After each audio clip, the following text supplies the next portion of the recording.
You know, there's a lot of legitimate financial shortcuts out there, but a lot of people aren't educated on what they are. In a moment, I'm going to be talking to Robert, and he's got a really interesting question. He's aware of this house hack secret on buying a first-time residence with a really small 3% down payment. And he's curious, like, can I take advantage of that model and system and do that over and over again? What I'm going to do today is a game plan for him. I'm going to show him how to take a very small amount of money and over time turn it into a lot of money. One shot, now the future is yours. Go! I'm turning dreams into reality. Yeah, it's one shot, now the future is yours. Go! Hey, what's up? Kris Krohn here. I'm in studio, and we've got a caller named Robert who has a question. Robert, are you there? Yes, sir, I am. Brother, what is your question? Yeah, so what I was wanting to find out is, can you purchase a home every single year as a primary residence with 3 to 3.5% down? That's a great question. So you're actually talking about this exemption. Often it's associated with FHA, where when you buy a property, if you buy conventional, you have to put 5% down. But if you qualify as a first-time buyer, you can get away with just 3 to 3.5% down payment. And your question is that really just like a one-time exemption, or technically could someone do that more often? Is that what you're asking? Right, yeah. Can you hack that system and keep doing it, rinse and repeat, right? Yeah, so let me first by telling you a little bit about my story. I did do a 3% down payment when I bought my first house, and I was literally buying the house as a first-time buyer. And then I bought a few other houses in my investment portfolio. And when it came time for me to buy a house again, my wife and I did so as a 3% down payment again. And I remember asking that question. I'm like, well, I'm not technically a first-time home buyer, but this is like this. I'm coming up with a much smaller down payment.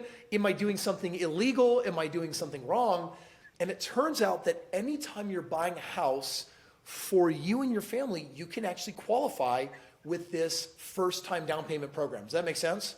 Right, okay. So let me break it down a little bit. First of all, are you already in a house right now? Yes. Okay, and I'm just going to get you a little financial naked here. What's your house worth approximately? So we recently did an appraisal and it came out to $415,000. Okay, so its value is $415,000. And what do you owe on it?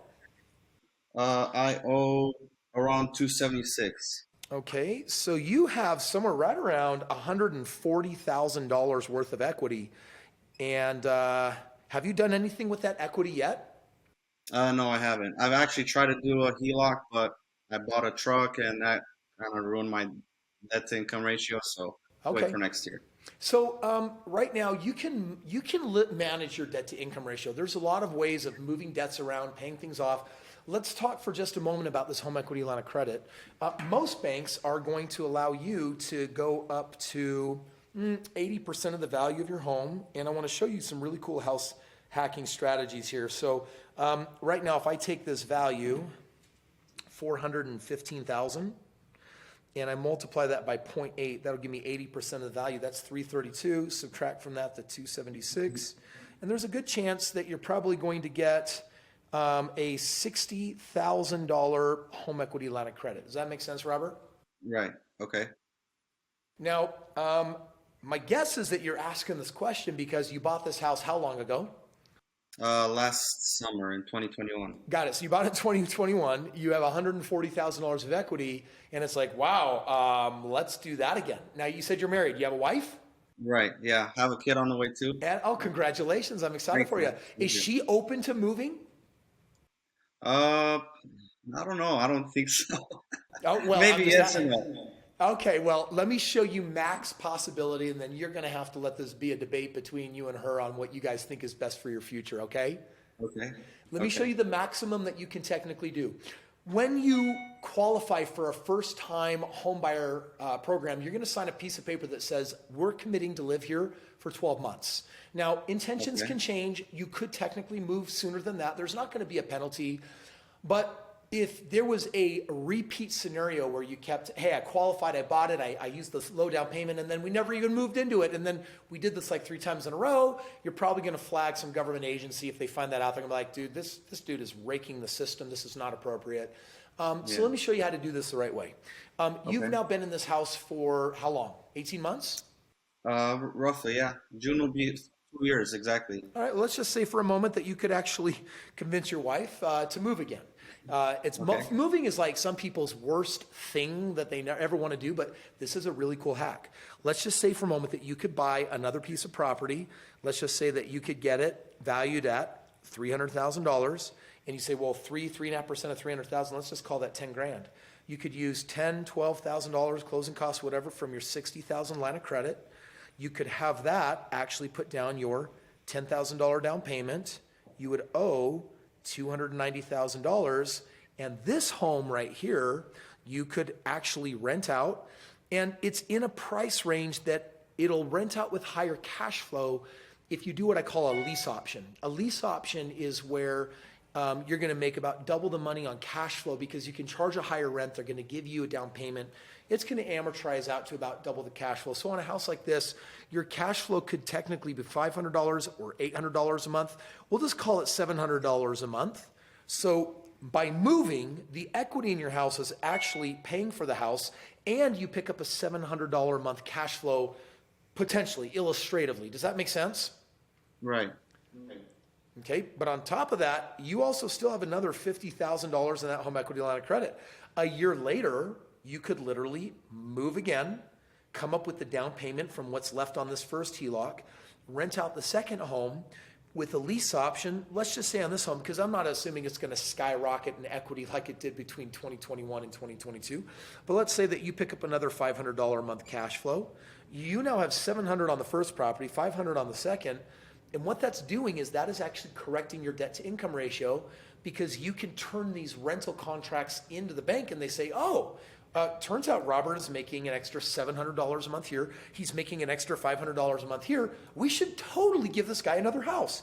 So your first HELOC is now giving your loan. Let's say you buy another house. Let's say this time it's more of a duplex and you guys are comfortable living in one side of it and it's valued at $350,000. Maybe I show you how to get a discount on it. Requires a little more down payment. Let's just say it's $15,000. You have plenty of money to use for that. You're now going to owe $335,000. You're going to rent out one side of it. Between the cash flow on the first property, the second property, and the other unit on the duplex, you're literally living for free, probably getting paid some money, and now you have equity building across 3 doors, technically 4 doors. Does that make sense? Right. Yes. Now, there's no limit to how much you can do this. And this would be one path. And this would be for someone who kind of started off a little bit like me. I was one-track minded. It was each home is $500 of cash flow, and I need 25 of these to get to $12,500 a month so I can quit my job. Technically, if I got to 20 homes, it would be 10 grand a month, and that was enough for me and my wife to feel rich at those early days when we were super poor, as poor college kids. But what that did is it set me on a track. Now, you actually, Robert, have some other options, because you could, maybe you only convince your wife to move one time. So you move into the second house, you get $700 of cash flow on the first one, and you say, well, Kris, what should I be doing with the other $50,000 of equity? Well, brother, that could be $50,000 down on a franchise that makes you $100,000 or $200,000 a year. It could be $50,000 down on an investment rental with potentially more cash flow, non-owner occupied status. You could use it to help you start a business. So the reality is, because you bought this home this last year and because of the equity there, you have a lot of options. But I got one more option on this game plan to give you. I just want to pause to see if you have any other questions first. Yeah. So on that HELOC, that portion, that 60,000 you wrote at the first example, that's going to be like a variable interest rate, right? That I have to pay back, right? Yeah, when you do that, that's going to be variable. And every time you use money from that, it's going to, let's say you use $10,000 of it, and with variable rates, let's say that's going to cost you, $300 a month. Well, then some of the positive cash flow that you're going to pull from on your property is going to go to pay that back and help manage that. That's very, very true. Okay. Makes sense. Yeah, because that's my fear is that paying that interest off and then paying the principal off after, right? Well, let me show you your final option then. Right now, you said that your debt to income ratio is a little bit out of whack. The reality is, in 2021, you bought at really good timing in the market and everything shot up. So your last option, again, it's an extreme option with real estate, it always tends to be, is you actually sell this house, and when you sell it after closing costs, you end up pocketing, call it $110,000. Because right now you might have $140,000 of equity, but you have some realtor fees, 6%, you might have some closing costs. You know, but let's just say that you wind up with $110,000 in this other scenario. Well, this $110,000 has no debt, no HELOC, no interest rate associated with it. You and your wife could put 3% down. There's your other 10, 15 grand. And now you have probably $90,000 to $100,000 left over. And you could say, well, shoot, we're going to start a business, or we're going to buy another piece of property, you know, or next year we're going to move again and do the same thing. I'm not going to lie, you know, your wife with a baby on the way might have that nesting instinct kicking in, saying, hey, we want to, like, we're trying to put roots down. Why are you trying to tear them up? I get that. But listen, if you're tight financially, selling the house, honestly, could be a really good move, but I would only recommend it as long as you're going to use the money to buy more assets. Because look at how good real estate was to you. And if all you do is get out and you don't reinvest it, like, here's the dumbest thing you could do. But honey, check it out. We're going to go back to renting, and then we're going to buy a boat. We're going to pay the truck off. Now you start sounding a little bit like Dave Ramsey, or somebody that's going to basically say, hey, I'm telling you that getting out of debt is not going to get you financially fast as much as appropriate investing methodology. I am telling you that paying off that house by selling it and picking up the 100+ grand and then using it to do this process all over again. I mean, just what are you netting 18 months down the road from when you started? 18 months ago, you barely had money for a down payment. Now, 18 months later, you bought another house and you have $100,000 in your pocket. You basically in 18 months manifested 100 grand. Go put it to work, buy more real estate, buy business, and financially make yourself better off. Right. I think that second option with buying a franchise would be probably a better option. Well, I think that you're aware, since you work somewhat in my camp, with a lot of the options that are out there, but real estate, franchise, business, you know, great thing on a franchise is you might put the majority of that money down on a franchise, maybe keep $20,000 in the bank, creates a little bit of cushion, helps maybe you and your wife feel a little better about having that sleep at night account that gives you a lot of great financial peace of mind. But you know, you buy a business, for example, and still be able to buy a house. Now you still have the house, but let's just say that that business, you're managing it, it's making you $200,000 a year, or it's absentee owner status, and it's only making you $100,000 a year. Either way, you took 18 months to manifest 100 grand, and now you have put it in an asset that is giving you that every single year. That is what I would, you know, those are financial genius moves right there. Does that make sense? Yes. Any other questions? Not really. I think you covered it all. Well, one last thing that I would share with you, if you decide to house hack, keep the house and buy another one, there is a link below this video, everybody.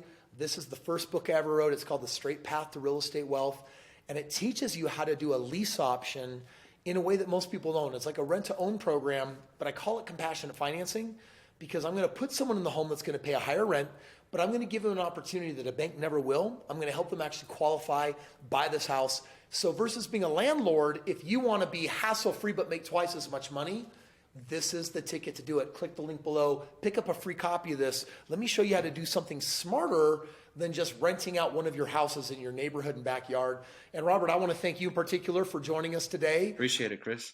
Thank you for watching today's video. If you're interested in some of my top tips for brand new real estate investors, click right here. I made a video just for you. I'll show you my top tips on how to crush it as a new real estate investor.